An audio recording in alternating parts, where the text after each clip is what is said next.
안녕하십니까. 한 주 잘 쉬셨어요? 왜? 파마하니까 이상합니까? 좀 젊어져 보려고 나도. 우리가 전주까지 문법 입문, 그래서 현대문법, 고전법까지 말씀드렸고요.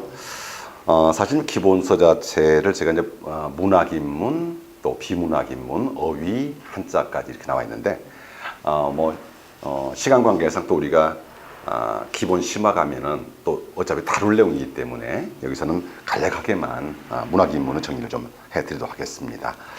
자, 주제는 64쪽을 좀 보시기 바랍니다. 그럼 문학인문에서 가장 먼저 해야 할 것이, 자, 문학이란 무엇인가? 물론 이런 부분들이 직접적으로 출제가 되는 그런 경향은 많지는 않습니다, 최근에는. 그러나 전체 우리 고전문학, 현대문학을 보기 위한 기초이기 때문에 반드시 하셔야 돼요. 또. 자, 그러면은 첫 번째, 자, 문학인문에서, 자, 문학이란 무엇인가? 자, 문학은 개념부터 숙지를 하셔야 합니다. 그래서 우리 예전 문제 같은 데 보면은요, 문학을 다른 예술과 구별할 수 있는 기준이 뭐냐 하는 문제도 있었고요. 문학을 다른 글과 구분할 수 있는 기준이 뭐냐 해가지고 문학의 장르에 대한 개념까지 이어가도록 하겠습니다. 그래서 문학의 정의를 보면은, 자, 개념은 그래요. 자, 문학은 인간의 가치 있는 체험과 사상, 정서를, 그럼 가치 있는 체험, 사상, 정서, 이 부분이 주제가 되겠죠. 이것을 그대로 기록하는 것이 아니라 상상력으로 재구성을 합니다. 상상력으로 재구성을 해서 꾸민다는 얘기죠. 언어로 표현하는 예술을 말합니다. 그래서 거기에서 보면 제가 문학의 개념을 크게 둘로, 광의의 문학과 협의의 문학으로 나눠놨어요. 이걸 보시면 쉽게 이해할 수 있을 것 같아요. 그래서 1번의 문학을 정의하고 2번의 문학의 본질을 같이 갑니다. 그러면은, 자, 문학의 개념이, 자, 광의, 넓은 의미의 문학과, 자, 두 번째는, 자, 협의, 좁은 의미의 문학을 같이 좀 설정해 보세요. 그래서 그 넓은 의미의 문학의 모습은, 자, 아래쪽에 있었죠. 이게 문제라, 우리. 자, 문학을 다른 예술, 그러니까 이제 음악이라든지 미술, 무용하는 거 있죠? 네. 이걸 구분 짓는 기준이 뭐냐. 근데 답이 표현 매체였었어요. 그럼 물론 그 표현 매체는 음성도 있고 문자도 있겠죠? 네. 그 중에서 언어 밑줄, 자, 이 부분은 주로, 문자를 말하겠죠. 문자를 말합니다. 물론, 문자로 기록되지 않는데도 문학이 존재할 수 있다라고 정의를 내린다면은 그때는 구비문학이 있겠지만, 여기서는 기록문학입니다. 그래서, 자, 광의 문학의 모습은, 자, 기록성이 되었죠? 일단 문자 언어로 기록된 것입니다. 그래서 거기에 나왔듯이, 자, 문학을 다시 한번 다른 예술과 구분할 수 있는 기준이 무엇입니까? 했을 때 답은 표현 매체가 답이었거든요. 자, 이때 이 표현 매체를 달리한다면은 좋아요. 언어가 되겠고, 이 언어 중에서도 더 좁게 한다면 어떻게 돼요? 바로 문자가 되겠죠. 그래서 문자 언어로 기록된 예술은 문학뿐이잖아요. 그래서 음악이라든지 미술, 무용 등과. 그런데 문제는 문자로 기록된 모든 것을 다 문학이다라고 정의를 내린다면 우리가 뒤에 나오는 논설문, 설명문의 비문학도 그럼 문학이 될 거 아니겠습니까? 자, 그래서 이제는 두 번째는 협의. 자, 좁은 의미의 문학입니다. 자, 이때는, 자, 뭐로 썼었어요? 네, 이때는 예술성이다.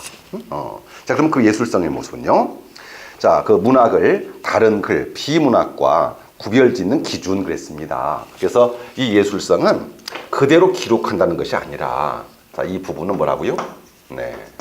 예술적인 형상화의 모습을 가져야만이 문학으로 정의될 수 있겠죠. 자, 그래서 광의의 문학의 기록성과 협의의 문학의 예술성을 묶어주시면은요, 자, 간략하게, 자, 우리가 이 문학의 개념에서 꼭 숙지할 말, 자, 첫 번째입니다. 자, 묶어주세요. 자, 뭐라고 했습니까? 개연성의 허구다. 개연성의 허구다.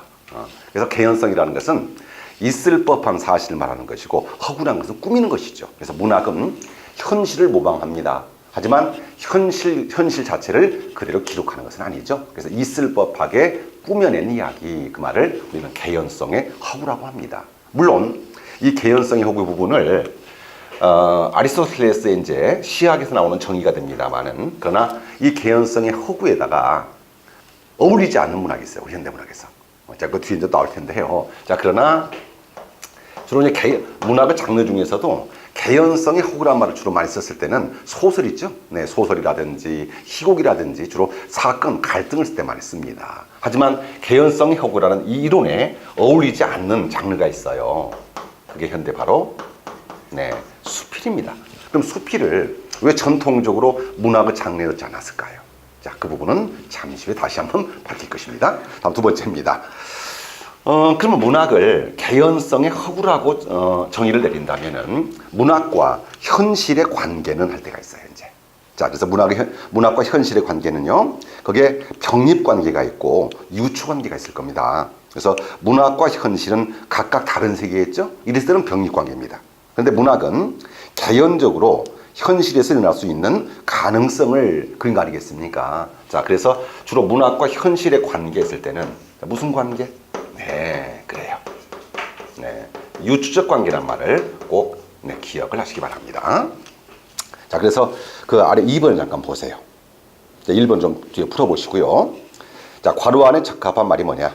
문학은 인간의 상상력을 활용하여 현실의 모습을 그려낸다. 다시 말해, 작가의 상상력에 의하여 현실을 재창조, 재구성하여 작품 속에 도입하는 것이다. 이렇게 볼 때 문학과 현실의 관계는 무슨 관계? 유추적 관계. 꼭 기억을 하시기 바랍니다. 자, 그리고 이제 그 문학의 3대 특성하고 문학의 구성 요소는 그냥 외우세요, 그냥. 그래서 문학의 3대 특성이 있을 때는 자, 크게 개성이 있고요, 보편성이 있고 항구성이 있습니다. 그래서 개성이라는 것은 다른 말로 뭐라고? 독창성. 보편성은 일반성, 항구성은 역사성이 있습니다. 자, 이것을 문학의 구성 요소하고 묶어보세요.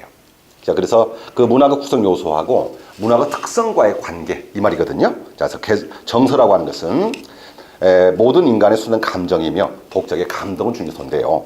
자, 문학이라고 하는 것이 각각 개성, 독자성을 가지고 있습니다. 그런데 공간적으로 누구나 다 그걸 보편성이라고 해요. 언제나 아는 것을 항구성이라고 합니다. 그러니까 문학이 독자성을 가지고 있으면서도 보편성과 항구성을 획득하는 요소는 주로 문학이 무엇에 의존하기 때문입니까? 답은 정서였거든요. 네, 그래서 정서 해놓고 자, 아래쪽에 써놨었죠? 자, 밑줄 보편성, 항구성. 자, 상상이라고 하는 것은 독창성, 사상은 위대성, 형식은 예술성이었습니다. 그러니까 문학을 예술로서 인정할 수 있는 이유는 무엇 때문이냐? 바로 문학의 형식 때문이에요. 자, 그래서 네 가지 요소 다시 한번 해봅시다. 자, 문학의 4대 구성 요소하고 문학의 3대 특성과의 관계. 자, 첫 번째, 정서는 보편성, 항구성, 상상은 독창성, 사상은 위대성, 형식은 예술성이었습니다. 자, 그 다음에 두 번째는 이제 문학의 기원이에요. 과연 문학은 어디서부터 나왔을까요? 그래서 옛날 문제 같은 경우는요, 문학의 기원서라고 학자들 이름까지 못 썼어요. 물론 최근에 그런 문제 없습니다만은. 자, 그러나 우리 또 소방직 문제에서 문학의 장르에 대한 것이 나왔기 때문에 얘기를 맞춰볼게요. 자, 먼저 문학은 자, 어디서 나왔을까요? 자, 신미성이다. 신미성이라는 것은 예술 충동이야. 아름다운 것을 추구하려는 인간의 미적 본능에서부터 문학이 나왔다. 이런 뜻이 됩니다. 자, 이것을 뭐라고 했다고요? 이걸 그래요. 자, 심리학적 기원설이다. 심미성이니까 자, 이 심리학적 기원설 했을 때는 전부 다 말이 뭘로 나옵니까? 네, 본능하고 나올 겁니다.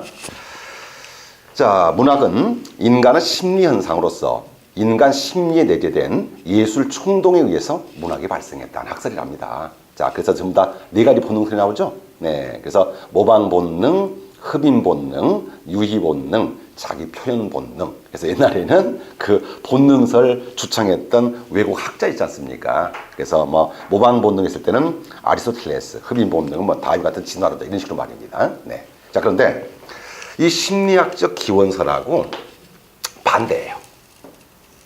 반대. 그래서 아름다운 것을 추구하려고 하는 인간의 미적 본능이 아니라 문학도 문명의 발달함에 따라서 우리 도구의 발달이 일어나지 않습니까? 그러니까 도구처럼 쓰임에 필요했기 때문이 아니겠느냐. 자, 그래서 신미성이 아니라, 자, 어디에다가요? 그래요. 이 실용성에다가 초점을 맞추게 됩니다. 자, 그러니까 이 문학을 뭘로 보는 거죠? 도구로 보는 것이니까, 그죠? 네. 자, 이것을, 네. 발생학적 기원설이다. 이렇게 말하겠고요. 네. 이 발생학적은 넓게 보면은 심리학적 기원설에 대한 반발이고, 좁게 본다면은 심리학적 기원설 중에서도 그게 유의본능이 있습니까? 네, 유의본능에 대한 반발이 바로 발생학적 기원설입니다. 그래서 문학을 네, 도구로 보는 것이겠고요. 거의 대부분이 인류학자라든지 고고학자들하고 많이 연관이 되어 있고, 특히 우리 노동기원설하고 연관이 되는 것도 역시 발생학적 기원설이에요. 좀 읽어볼까요?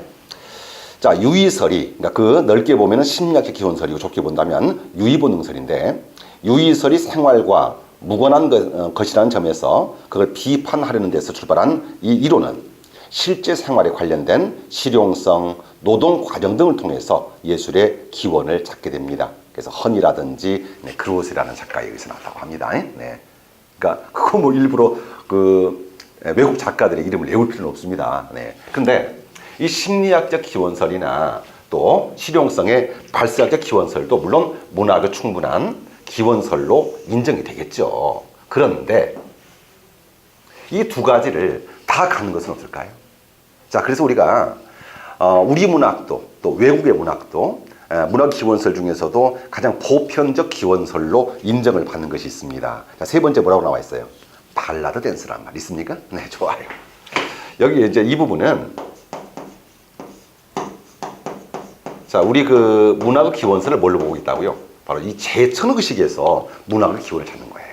그러면 제천의식이라는 것은 하늘에다가 제사를 지는다는 네, 실용적 목적과 우리 그리고 국문학의 기원도 마찬가지잖아요. 뭐 무천이라든지 동맹이라든지 연고라든지 삼월제라든지 이게 나오지 않습니까? 그러면 이제 그 하늘에 제사를 지내는 실용적 목적이 끝나고 나면 뭐예요? 뭐 거의 뭐 일주일 동안 국가적인 이제 잔치하잖아요. 네.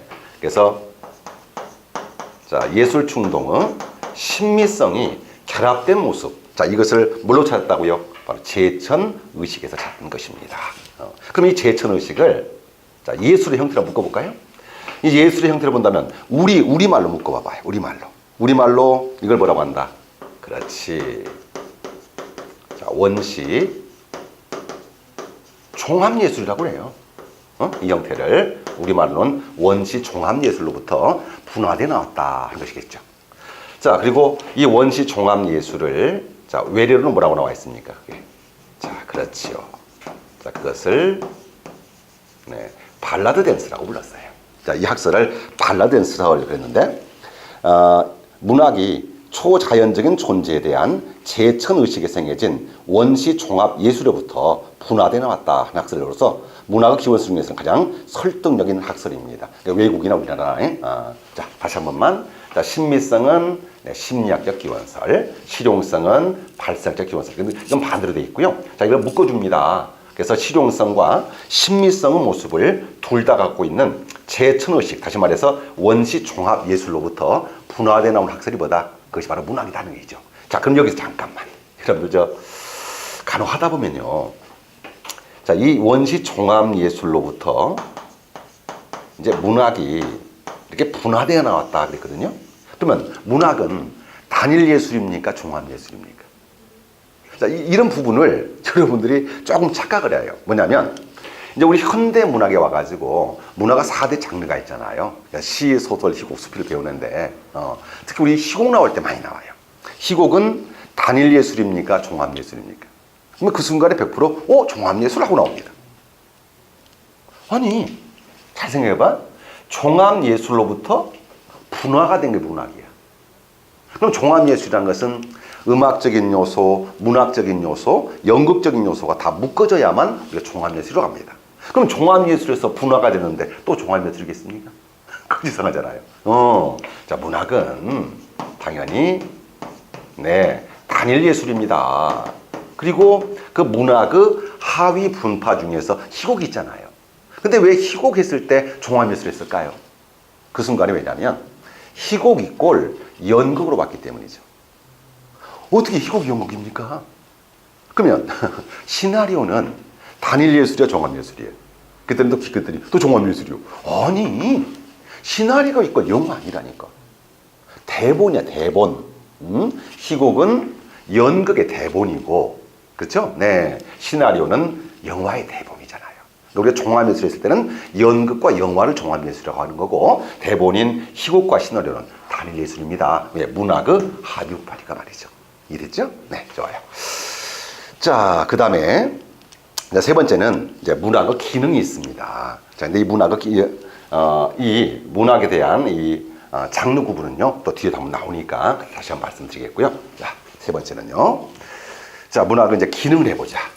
이 기능은 우리 현대 문학하고도 아주 밀접한 연관이 맺고 있습니다. 자, 세 번째.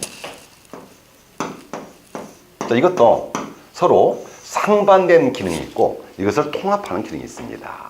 책을 읽어요. 문학을 소설을 읽는다고 하십시다. 소설을 읽었을 때 과연 이 소설이 독자들에게 어떤 기능을 할까요? 자, 그래서 이 문학의 기능이라는 것은 문학의 감상의 관점을 보시면은 네, 독자들에게 어떤 효용적 가치를 줄 것이냐. 이 효용론하고 아주 밀접한 관련을 맺습니다. 자, 첫 번째는요. 그래서 우리나라든 역시 외국이든 정통적인 문학의 기능은 자, 문학은 또는 시인은 또는 작가는 독자를 가르치는 교사의 기능을 담당해야 한다. 이해되겠습니까? 네. 그럼 결국 문학은 독자들에게 무엇을 줘야 된다고요? 네, 삶의 교훈을 줘야 된다. 교훈을. 그래서 독자에게 삶과 세계에 대한 올바른 인식을 일깨워주는 교훈적 기능을 강조하게 됩니다. 그러니까 문학이 또는 이 작가가 독자를 가르치는 모습, 그러니까 교사로서의 기능을 강조하게 되는데요. 자, 그래서 다른 말로 한번 해보세요. 자, 이 부분을 플라톤은 자, 무슨 기능? 그것을 교시적 기능이다 이렇게 설명했었어요. 근데 거의 같은 말입니다. 자, 교시적 기능, 또 다른 말로는 인식적 기능 밑줄, 다른 말로는 지적 기능 겁니다. 그러니 이 교시적 기능은 문학의 공리적 효용성을 강조하게 되겠죠. 결국 문학의 예술적 가치보다는 무엇을 중시한다고요? 사상과 내용을 강조합니다. 됐습니까? 네. 그래서 우리가 크게 보시면은 여러분들 참여문학이란 말이 있고 순수문학이란 말이 있잖아요. 그치? 그래서 자, 이 교시적 기능은 아무래도 자, 사상이라든지 또 예술성보다는 문학의 내용을 강조하는 입장이 되겠고요. 자, 넓게 보시면은 자, 이쪽은 어느 쪽에 가깝다고요? 그래요. 참여문학 쪽에 가깝습니다. 그렇다면 자, 이제 여기서 낼 수 있는 그 문제가 있어요. 그럼 아래쪽에 한번 보세요. 자, 그게 고대 소설, 개화기 문학, 이광수의 계몽문학, 또 1920년대 카프게르의 프로문학. 이 프로문학은 것은 정치적 목적 문학을 말하겠고요. 또 30년대의 농촌 계몽소설, 또 5, 60년대의 현실 참여문학이 있습니다. 그럼 어떻게 주겠어요? 몇 개 있어? 다음 중 교시적 기능과 관계가 없는 하나는, 또 문학의 기능의 모습이 다른 하나는, 이런 식으로 합니다. 문학을요. 자, 그럼 이에 비해서 너무 교훈적인 내용만 강조하면은 재미가 없잖아요. 그치? 그렇다면 교훈적인 모습보다는 오히려 자, 독자들에게 미적 감동을 줘야 된다. 미적 감동을 줘야 된다. 그래서 원래가 교시적 기능을 강조했던 것이 플라톤이었다면요, 그의 제자였었던 아리스토텔레스는 오히려 반대적인 입장을 쳐게 됩니다. 자, 아래쪽에 독자에게 오히려 미적, 정서적 즐거움을 줘야 된다. 문학이라는 것은. 자, 그러니 그 교시적 기능이 내용과 사상을 강조한다면, 자, 얘들은 뭘 강조한다고요? 그리고 이 감동, 미적 감동을 준다 하는 것을, 자, 무슨 기능? 자, 자, 쾌락적 기능이다 그랬는데 우리가 말하는 무슨 쾌락 그거 아니야. 이것은 예술적 또는 미적 감동을 말하고 있고요. 그러니까 사상 내용을 강조한다면은 얘들은요, 네, 형식 그리고 자, 예술성을 강조하게 됩니다. 그래서 교시적 기능이 주로 공리주의와 연관된 거라면은 이 쾌락적 기능의 형태는 유미주의와 예술지상주의라고 하죠. 우리가 아트 오브 아트라고 하는데, 네, 이 유미주의와 연관이 되어 있습니다. 자, 그렇다면 위쪽이 참여문학이라면 여기는 뭐가 돼야 돼요? 여기는 예술성이니까 그렇습니다. 바로 순수문학이다. 이렇게 정의를 내릴 수 있어야 됩니다. 자, 그래서 아래쪽에 반대를 보시면은 자, 1920년대 반계몽적인 순수, 또 김동인의 탐미주의 소설, 또 30년대 반계급적 순수, 또 60년대 전통 순수시들이 우리의 순수문학에서 나타나게 됩니다.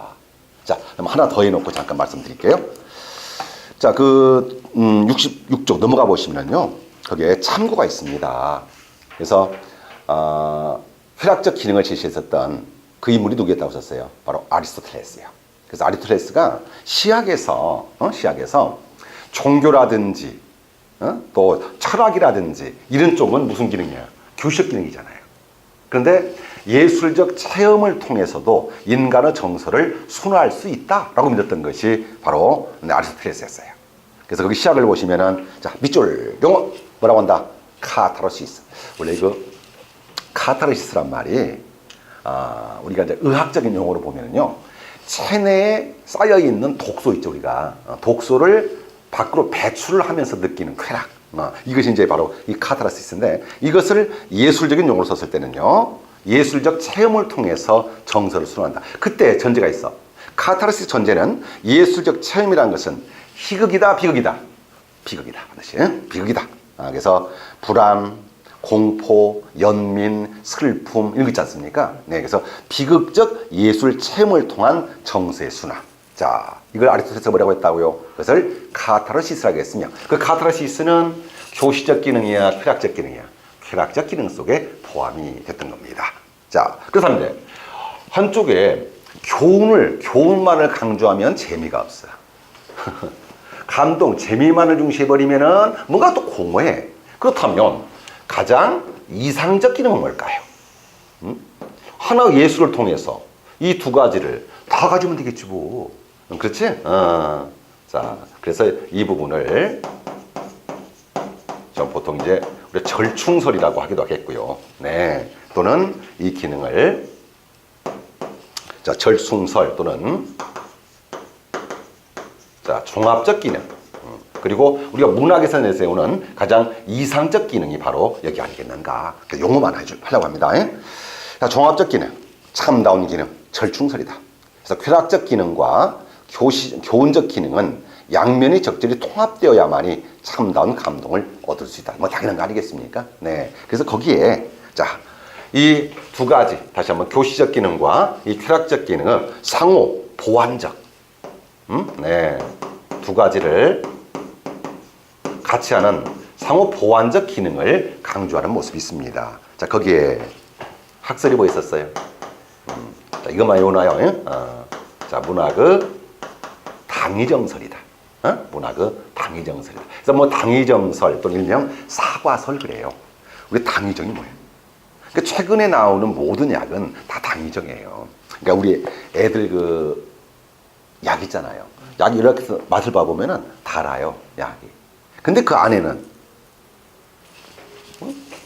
쓰디쓴 교훈이 감추지 있지 않겠습니까? 그래서 원래는 이 당위정설이라는 것이 출발은 교훈을 전달하기 위한 도구로서의 감동이었지만은, 그러나 우리가 학설로 봤을 때는 주로 당위정설은 절충설 얘기합니다. 그래서 만약에 둘 중에 어느 쪽입니까? 라고 물을 때는 당연히 교시적 기능이야. 강조가. 하지만 그것이 아니라 일반인 학설에서는 당위정설은 상보력 절충설로 쓴다는 점을 기억하시기 바랍니다. 이해됐습니까? 좋아요. 그러면은 다시 한번 앞으로 넘어와 보세요.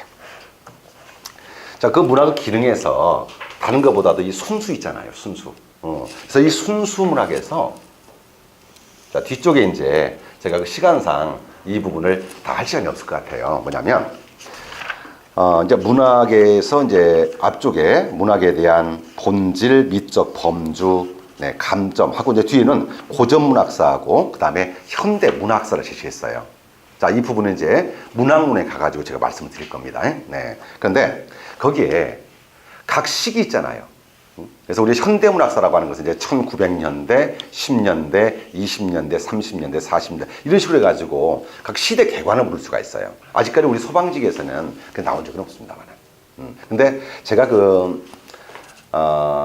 올해 여러분들 상반기 시험하고 하반기 시험을 비교해가지고 말씀드릴 수가 있었어요. 그래서 이제 하반기 시험에서 처음으로 이제 문제가 공개가 됐다. 그러면 공개가 됐을 때 기존 문제하고 어떤 차이가 있었을까? 기억나십니까? 네. 그때 말씀드렸던 것이 뭐였냐면은 아무래도 조금은 이제 난이도가 낮아질 것이다. 두 번째는 일반적인 구급, 그러니까 우리가 국가직이라든지 지방직 기능보다는 아마 소방직 기능이 맞을 것이다. 경찰직 기능에 문제가 같이 나왔었습니다. 근데 난이도는 물론 조금 높을 수가 있어요. 그죠? 근데 이 경찰직 문제라든지 또 뭐 서울시 같은 경우에서도 이런 식의 문학사 문제가 가끔 나올 때가 있어요. 그래서 이 부분도 그냥 넘기지 마시고요.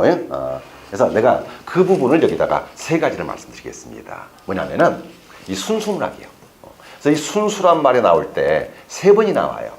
첫 번째는 반계몽적 순수가 있고, 두 번째는 반계급적 순수가 있고, 됐습니까? 네, 세 번째는 반자배적 순수란 말이 있습니다. 그래서 그 순수란 말을 주려고 제가 말씀드린 건데, 자, 첫 번째 순수는요, 1910년대로 할게요. 1900년대도 마찬가지인데, 그래서 1910년대 문학 하게 되면은 2인 문단 시대라고 그래. 2인 문단 시대. 들어보셨지? 그러면 2인 문단이라면 누구누구야? 이광수하고 바로 최남선을 중심했던 그 시대를 2인 문단 시대라고 합니다. 그러면 이 시대는요, 문학의 예술성보다는 문학을 사회를 계몽하기 위한 계몽의 수단으로 쓴단 말이지, 이게. 자, 그래서 1910년대 무슨 시대 다시 한번 2인 문단 시대를 우리는 자, 일명 무슨 시대라고 한다? 네, 계몽문학 시대라고 설명합니다. 계몽문학 시대. 자, 그러자 1910년대의 2인 문단 시대 또는 10년대의 계몽문학에 대한 반발로서 문학의 순수성을 강조하는 작가들이 나타납니다. 그러면은 자, 이게 몇 년 되겠어요? 1920년대가 되겠어요. 그러면 10년대를 2인 문단 시대라고 한다면은 1920년대는 다수 동인지 문단 시대라고 그래. 그래서 뭐 창조다, 백조다, 폐호다 이렇게 나오는데, 자, 그때 최초의 동인지가 창조거든요. 그래서 우리가 주로 창조 동인에 의해서, 또 더 좁게 본다면 이광수의 문학에 대한 반발로서 김동인의 문학이 나오거든요. 그래서 이게 제가 이제 이쪽에 그 밑줄을 합시다, 차라리.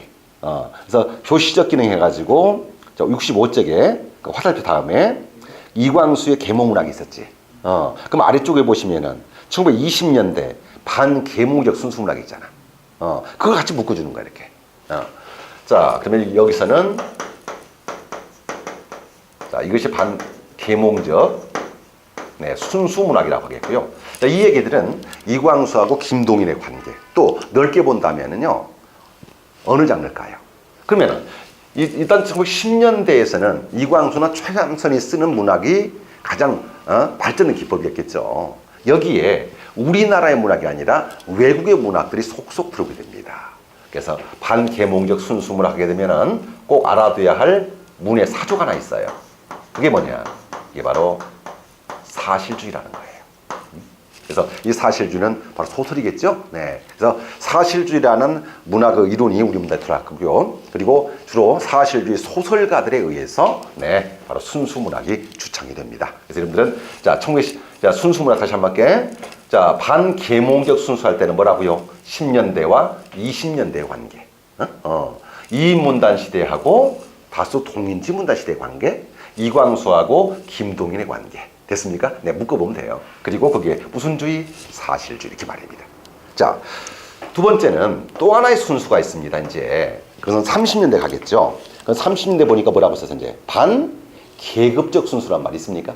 그러면 20년대, 이제 얘는 10년대하고 20대 관계라면 얘는 20년대하고 이제 30년대 관계가 돼요. 자, 1920년대가 되겠고요. 그러면 1920년대 이제는 무슨 주의? 계몽주의가 아니라 그렇지. 계급주의라고 그래, 계급주의. 그럼 얘들은 뭐냐면은 문학의 예술성을 철저히 배제를 하고 문학을 노동자나 농민, 다시 말해 하층계급 있지? 프롤레타리아의 계급적 해방을 위한 투기의 무기가 된다는 얘기거든. 바로 이네들이 곧 사회주의의 의식을 가진 이 인물이 1925년에 하나의 단체를 결성해요. 그래서 이제 원어로 본다면 코리아 아티스티아 프롤레타리아 페드레이트 준말인데 이걸 이제 우리 영어식으로 푼다면요. 코리안 아티스트 프롤레타리아 페더레이션, 곧 조선예술가 프롤레타리아 동맹, 조선예술가 무산자 동맹. 우리말로 쉽게 푼다면 조선예술가 거지 총연합회 됐습니까? 이게 무산자 계급이니까요. 자, 이네들이 만들었던 단체가 바로 카프였어요. 그래서 20년대 계급주의 하면 뭐라고요? 카프. 자, 여기에 반계급적 순수가 됩니다. 그래서 문학이 정치적 목적으로 이용되는 것을 철저하게 배격을 하겠지, 그죠? 네. 자, 이제 몇 년대가 되겠습니까? 1930년대가 되겠고요. 자, 그렇다면 두 번째 순수가 나옵니다, 이제. 자, 반계급적 순수. 그리고 반계몽적 순수가 사실주의와 연관된다면은 여기 있죠? 반계급적 순수는요. 무슨 주의 연관이냐? 주로 무슨 주의? 네, 윤미주의. 바로 예술 지상주의와 연관이 되어 있습니다. 자, 여기다가 그 괄호 속에 보시면은 제가 1930년대 반계급적 순수 해가지고 괄호 속에 뭐가 있어요? 시문학과 구인회 있습니까? 그렇습니다. 자, 이게 문제였거든요, 여러분들. 그러면은 자, 하나 더 쓸까요? 이렇게. 그래서 1920년대 카프 계열의 정치적 목적성이라는 대립으로 유미주의를 계승하여 30년대 순수 문학을 주창했던 두 단체는 무엇입니까? 예, 이것이 문제거든요. 자, 그래서 우선 1930년 주로 이제 시 쪽이에요. 자, 이네들을 순수 시파라고 합니다. 그러면 이 순수 시파라는 말은 잘 모르겠지. 이네들이 활동했던 잡지가 더 많이 알려져 있어요. 30년 만나부터. 그 잡지가 바로 시문학입니다. 시문학. 그래서 이네들을 일명 시문학파라고 하고, 그 시문학파의 중심 인물이 누구냐? 여러분들 우리 소방기에 나왔던 올해 나왔던 5월 있죠? 5월 쓴 사람 누구지? 김영랑이 바로 이 시문학파에 있었어요. 자, 이에 비해 1933년에는 자, 원래는 그 순수 독서 단체인데, 9명이 모였대, 9명. 그렇지. 9명이 모였대요. 그러니까, 구인회지, 뭐야. 그지? 자, 이네들을 순수 시파라 한다면은, 이 구인회를 일명, 자, 무슨 파? 이렇게 예술파다. 이렇게도 말씀을 드리는 거예요. 되셨죠? 자, 그 다음에, 자, 세 번째 순수가 있습니다. 보통 반참여적 순수가 되는 거야, 이제. 반참여적. 그래서 이제 50년대 한국전쟁 이후에 우리 문단에 참여문학이 나오거든요. 우리 참여문학 하면 기억나는 사람 누구 있어? 그렇지, 김수영, 신동엽. 개그맨 아니야? 우리 껍데기는 갈아 썼던, 그지? 신동엽 씨인데. 근데 이제 주로, 이네들이 대립이 됐던 그 시기는 몇 년대냐? 60년대로 보세요, 그럼. 자, 그러면은. 자, 이 시기는 그냥, 그래서 그 위쪽을 보시면은 1950년대, 60년대 현실 참여문학이 있습니까? 그래서 50년대 시작을 해가지고 60년대 이게 심화가 되는데, 자, 그냥, 이 시기는 1960년대다. 4.19, 5.16 이거니까. 자, 그리고 60년대 모습에서, 자, 여기에 참여문학이 있습니다. 현실 참여적 문학. 그러면 이 같은 60년대니까요. 자, 대립입니다. 그래서 이제 이 1960년대의 참여문학이 70년대 민중문학으로 이제 이렇게 이적하게 되는데요. 자, 이 참여 문학이 있고 여기가 네, 순수 문학이 있습니다. 자, 전통 순수시요. 근데 이상하게 재밌는 건 순수 문학에서 20년대 순수하고 이 30년대 순수는 이 순수 문학 쪽이 그만큼 여러분 시험 문제 강조가 돼요. 그런데 오히려 60년대는 이 참여 문학 쪽이 더 시험 문제 많이 나와요. 그래서 우리 60년대 자 2대 참여 시인 하면 자 두 분 누구 있습니까? 그렇지요. 자 우리 김수영. 그래서 보통 이제 우리 김수영 하면은 많이 나왔던 작품이 뭐야? 풀, 폭포. 그리고 우리 소방지에서는 풀이 나왔었습니다만 맞지? 그 다음에 자 신동엽. 자 이렇게 기억을 해주시면 되겠습니다. 자 그래서 제가 지금 이 기능에서 그냥 단순하게 교시적 기능, 철학적 기능, 절충설 이렇게 외우면 쉬울 텐데 요걸 어차피 이론적으로 문제를 냈을 때는 이걸 낼 수 있으니까 그래서 그 순수와 참여 문학 그 모습을 좀 제시를 해드렸습니다. 자, 그 다음에 자, 또 하나의 문학을 할 필요가 있어요. 자, 그것이 뭐냐면은 자, 문학의 갈래였습니다. 그래서 이 문학의 갈래에 대한 부분이 우리 기출문제, 그죠? 네, 바로 올해 상반기에 나왔던 문제입니다. 이게 오른쪽에 5번 문제 있죠? 이게 가장 간단한 문제 같지만은 이게 또 헷갈릴 수가 있어요. 자, 그러면 이 부분은요, 자, 이리 오겠습니다. 그럼 아까 그 문학의 기원 기억나죠? 기원. 자, 그 기원을 여기다 같이 집어넣어봐, 다시 한 번. 그래서 이제 문학의 장르를 네 번째 들 텐데, 그럼 문학 기원에서 가장 일반적인 학설이 뭐 있었어요? 그렇죠. 네. 바로 제천의식에서, 제천의식에서 분화돼 나온 게 아니겠느냐. 그럼 제천의식을, 자, 우리는 뭐라고 했다고요? 원시, 종합, 예술이다라고 말씀드렸고요. 이 원시 종합 예술을 외래에서는 발라드 댄스라고 했습니다. 그렇습니까? 야. 그럼 이 원시 종합 예술로부터 네. 분화가 후대 분화가 됐던 것이 문학이다 이 뜻 아니겠습니까?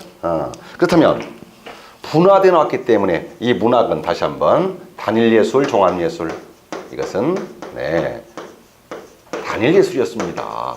그지? 그런데 이 문학의 갈래를 말씀을 드렸었을 때 외국에서 그러니까 전부 다 외국 이론이니까 전통적인 문학의 갈래는 몇 분법? 3분법이었잖아요. 3분법. 근데 근대 이후에 4분법으로 드러났거든요. 근데 그게 자 우선 문학의 갈래 개념해 가지고 유 개념이 있고 종 개념이 있습니다. 있습니까? 네. 그래서 유 개념이라는 것은 기본 갈래를 말하고 종 개념은 변종 갈래를 말합니다. 그럼 거기 종의 동그라미. 이 종 개념도 보게 되면요. 우리가 현대 문학이라는 말을 썼을 때는 우리 문학이 아니야. 전통 문학이 아니고 서구 문학을 말하는 거예요. 그죠? 네. 그래서 그 변종 갈래를 보면은 서구 문학의 변종 갈래. 그 서구 문학의 변종 갈래를 여러분들이 현대 뭐라고 그래요? 현대 문학이라고 해요. 이에 비해 우리 국문학에서의 변종 갈래 있습니까? 네. 그 부분이 전통 문학이라고 합니다. 그래서 제가 그 언어 형태 따라서 운문이다, 산문이다, 또 구비다, 기록이다 이거 좀 읽어주시고요. 아래쪽에 보시면은 자 전통적인 모습이 3분법인데 자 우리 현대 문학의 일반적인 갈래는 뭐였었어요? 바로 4분법이에요. 자 그거 잘 보시면서요. 자 그러면 이 문학의 갈래를 자 다시 한번 정리해드리겠습니다. 요것부터 해야겠다. 거기 이 발정란인데 이때 이 문학의 갈래를 나눴을 때 이렇게 할까요? 자, 이거부터 정리합시다. 자, 상위 갈래가 있고, 그 다음에 하위 갈래가 있어요. 이게 뭘 말하냐면은, 자, 이 상위 갈래를, 자, 다른 말로는, 그거 뭐라고 써요? 장르류. 문화가 갈래가 장르니까. 자, 그래서 여기는 유개념이고, 자, 여기서 하위 갈래는, 자, 이걸 종개념 그랬어요. 그러면 지금 우리가 나누는 것이 문학의 갈래 아니겠습니까? 그럼 이 문학의 갈래, 이 갈래를 자, 외래어는 뭐라고 그래요? 장르라고 하잖아요. 그러니까 마찬가지야. 갈래류, 갈래총, 그러니까 이것도 뭔 소리야? 그치? 근데 내가 이걸 왜 말씀드렸냐면요. 자, 문학의 갈래를 말하라. 그럼 문학의, 자, 이름이 알고 있는 거 4대 장르 불러봐. 그럼 문학의 4대 장르 하는 순간에 뭐라고 하냐면 분명히 시, 소설, 희곡, 수필 그래요. 근데 그것만 있나요? 향가는요? 시조는요? 가사는요? 그래서 지금 문제는 첫 번째가 상위 갈래 했을 때, 자, 어떤 친구들은, 네. 자, 서정양식, 서사양식, 네, 극양식, 교술양식, 이렇게 말을 합니다. 근데 제가 이 말씀을 드린 이유가 뭐냐면, 서정양식 이꼴 신이 아니잖아요. 이해했습니까? 네. 그래서, 자, 여기가 지금 우리나라뿐만 아니라 전 세계적으로, 제시가 되는 이 기본 갈래가 있고, 여기 나오는 하위 갈래가 뭐예요? 아까 변종 갈래라고 했잖아요. 그럼 이 변종 갈래를, 자, 우선 첫 번째, 다시 한번 나눠주세요. 이렇게. 이게 뭐냐면, 서구, 다시 말해,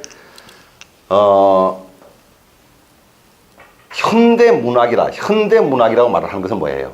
이건 서양문학이야, 서양문학. 그리고 오른쪽에는 우리 전통문학 갈래를 집어넣으세요. 자, 그러면은 서정문학의 대표가 뭡니까? 그게 시죠.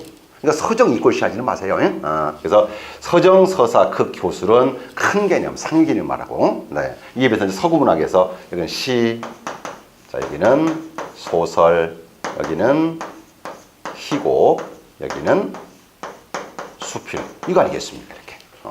자, 여기에 그 아래쪽에다가 제시를 해놓은 거 보면은 이제는 우리나라의 전통 문학의 갈래를 한번 집어넣어 보세요. 네. 그래서 그 서정양식의, 자, 대표가 뭐가 있을까? 우리 문학에서는요. 자, 밑줄. 네. 그게 고대 가요, 향가, 고려 소교, 시조, 잡가 있습니까? 네. 자, 그 중에서도 꼭 알아둬야 할 거. 네. 자, 우리 고대 가요라든지 또 향가, 향가, 네. 고려 소교죠? 네, 고려 가요, 그리고 시조. 그래서 우리 훈민정음 창제 이후에 가장 대표가 뭐겠어요? 그게 바로 시조예요. 서정문의 대표가 우리나라에서. 그래서 서양에서 시가 있으면 우리 대표가 바로 시조가 있겠죠. 자, 그러면 이에서 이제 서사양식이 있습니다. 그럼 서사양식의 대표, 자, 물론 외국에서는 소설이 있는데 우리는 소설이 탄생되기 이전 있지 않습니까? 이전. 그때는 뭐가 있느냐면, 자, 우리는 설화가 있어요. 설화. 설화. 그래서 그 설화 속에 신화, 전설, 민담이 있겠지 뭐. 자, 그리고 우리 것만 합니다. 네. 전기, 조선 전기의 한문소설, 후기의 국문소설. 또 신문학식에 물론 신술도 있겠지만 말이에요. 자, 그 다음에 극양식. 이 극양식은 하나만 할게요. 하나만, 여러분들. 자, 뭐가 있느냐면, 우리 넓게 봤을 때는 그걸 뭐라고 그래요? 민속극, 민속극, 전통극. 좁게 본다면 대표가 뭐겠습니까? 네, 가면극, 곧 탈춤 있죠? 네. 그래서 봉산 탈춤을 기억하면 돼요. 그래서 서양 연극에, 서양에 연극이 있으면 우리는 탈춤이 있지 않습니까? 이렇게. 자, 그리고 꼭 하나 주의할 것이, 외국에는 없어요. 외국에는. 그래서 극적인 모습을 가졌다 하더라도 얘는 극양식이 아니라 어디예요? 서사양식에 포함시키는 장르가 하나 더 있습니다. 그 장르가 뭘까요? 그게 바로 판소리였어요. 여러분도 이번에 나왔던 것이 신조의 판소리, 요선마당이 아닌 거에서, 그치? 조유의 마문고 나온 거 아니겠습니까? 자, 판소리는 네, 서사양식 속에 포함이 돼야 됩니다. 자, 그 다음에 교술양식에는 수필 있잖아요. 그럼 우리 전통문학에는 꼭 알아줘야 할 것이 있습니다, 여러분들이. 얘는 서사적인 모습을 가졌다 하더라도 장르로 본다면은 일이 안 들어가요. 야, 뭐가 있냐면은 고려 때 있잖아요. 고려 때. 자, 폐관문학이라든지. 자, 그 다음에 역시 우리 예전에 소방직에 가전체 나왔었거든요. 그래서 고려 때 사물을 의인화했던. 그래서 의인화 대상과 제목을 줬던 거. 그 다음에 우리 현대문학에서 수필은 운문이야, 산문이야? 당연히 선물이겠지. 근데 우리 전통 문학을 보면은 운무로 된 수필도 있어. 운무로 된 수필. 그 대표가 이제 고려 때 이 고려 서교하고 반대 그 대립적인 모습을 가졌던 경기체가라든지 또 이런 용비어 청가를 중심했던 악장문학이라든지. 자, 또 하나가 뭐냐면은 이 조심해. 이 가사 많이 나오잖아. 그래서 형식은 운문이지만은 내용은 다분히 산문적, 수필적, 객관적 해가지고 바로 이 가사 문학의 형태가 어디에 포함된다? 바로 교술 장르 속에 포함이 됩니다. 이 밖에도 이제 우리 조선 후기 때 가가지고 국문수필, 한문수필 있긴 하겠습니다만은 꼭 기억을 해야 할 장르들입니다. 이게 되셨어요? 예. 자, 그 다음에 이제 우리 나라 사람이었던 조동일 씨는 세계와 자아의 관계를 가지고서 이 문학의 4가지 장르를 얘기합니다. 그래서 여러분들이 기억을 할 때는 어떻게 하냐면은 서정양식하고 교술양식을 반대로 보시고 그 다음에 서사하고 극양식을 같은 의식이다 이렇게 보면 돼요. 뭐냐면 거기 그것만 밑줄 그어놓으세요. 사분법에서 이제 조동일 씨는 서정양식을 뭐라고 했어요? 세계의 자아, 세계의 자아와 입에서 오른쪽 교수를 봐봐요. 자의 세계와 반대지 않습니까? 또 소설과 희곡을 보시게 되면 똑같아요. 자아와 세계의 대결, 갈등을 다룹니다. 그래서 갈등, 사건을 다루는데 다만 소설은 뭐예요? 읽기 위한 것이고 희곡은 보여주는 것이다 이렇게 말입니다. 그러면 우리 맨 처음에 문학에 대한 기본을 했었을 때 문학이 개연성이 허구라고 했잖아요. 네, 그러니까 그 위에 아리스토텔레스의 삼분법은 이 맞아요. 하지만 오른쪽에 교술 양식의 수필을 보시게 되면 전통 문학에서는 수필을 문학에다가 인정 안 했잖아요. 그죠? 네. 왜냐하면 얘는 소설하고 수필을 다 많이 나오는 거야. 소설은 허구의 세계지만 수필은 사실의 세계라. 그래서 현실 세계가 변형되지 아니하고 작품 속에 그대로 나온 것은 뭐야? 그건 수필이야. 그래서 개연성이 허구에 맞지 않았기 때문에 전통 문학에서 수필을 문학의 범주에 집어넣지 않았다? 그런 얘기가 되는 거야. 근데도 왜 현대에 왔을 때 수필을 문학의 범주에 집어넣었을까? 그러면은 이렇게 보면은 수필은 현실 세계가 그대로 나왔기 때문에 오히려 비문학에 가깝잖아. 근데 비문학은 단순한 기록 전달이잖아. 얘는 예술적 형상화의 모습을 가졌기 때문에 수필을 문학의 범주에 집어넣었다 그 말이야. 이해했죠? 네, 그래서 작가가 직접 작중화자가 되고 현실이 작품 속에 그대로 나오는 유일한 장르는 뭐다? 그때는 바로 수필뿐이다 이렇게 말입니다. 자, 그 다음에 이제 소설과 희곡은요 둘 다 똑같아요. 하나의 갈등, 사건을 그리는 것인데 다만 소설은 읽기 위한 것, 희곡은 보여주는 것인 것. 이러다 보니까 이 소설의 모습은 서술을 할 수 있지만은 그렇죠? 네, 희곡은 서술할 수 없잖아요. 대화 행동을 통해서 보여주잖아요. 그래서 서술한번 나왔을 때는 항상 소설이야. 그리고 서술을 할 수 있기 때문에 소설은 등장인물의 내면 심리를 그릴 수가 있었고 그리고 시제 꼭 나와요. 시제. 소설은 반드시 과거 시제. 이에 비해서 희곡은 무슨 시제? 현재 시제 이렇게 말입니다. 자, 그리고 오른쪽에 이제 수필과 다른 장르의 차이점에 가지고 내가 전달 방식이라든지, 그죠? 네. 그래서 전달 방식, 다른 장르는 작가의 허구의 대리인이지만 수필은 작가가 직접 나온다는 거. 또 수필만은 다른 장르는 허구지만 수필은 사실의 세계를 다룬다는 점에 꼭 기억을 해주시기 바라겠고, 자, 문제로 마무리할게요. 자, 4번입니다. 문학의 갈래에 대한 설명으로 틀린 것입니다. 서정양식 했을 때 정은 뭐야? 정서? 좋아요. 그러니까 서정양식은 개인의 정서를 표현한 것이겠고요. 이에서 서사양식 대표가 뭘까요? 소설. 근데 현재, 극양식은 과거. 제가 말씀드렸죠. 반대로 뒤집어진다고. 그래서 서사양식, 소설은 읽기 위한 것이기 때문에 과거를, 극양식은 대화의 행동을 통해 보여주는 거야. 그러니까 현재를. 네, 2번이겠네요. 자, 교술양식은 수필이니까 뭐라고 했다고요? 자의 세계화. 오히려 서정양식인 시는 뭐였어? 반대로 세계의 자화 이렇게 말입니다.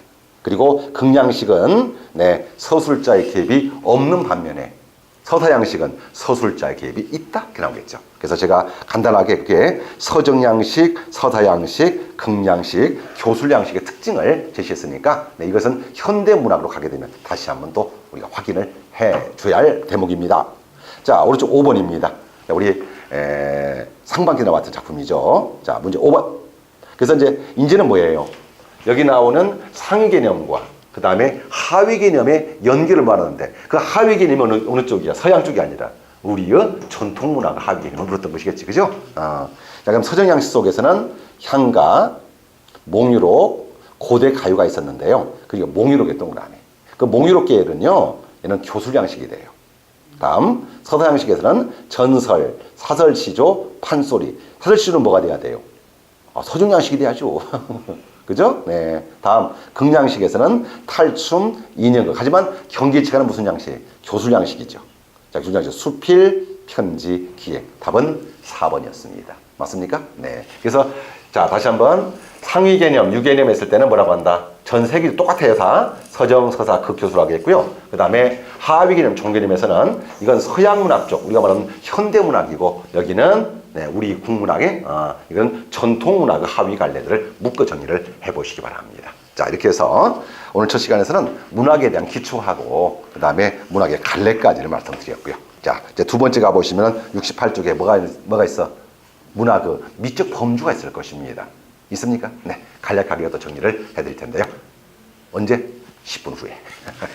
자, 10분 쉬었다가 보도록 하겠습니다.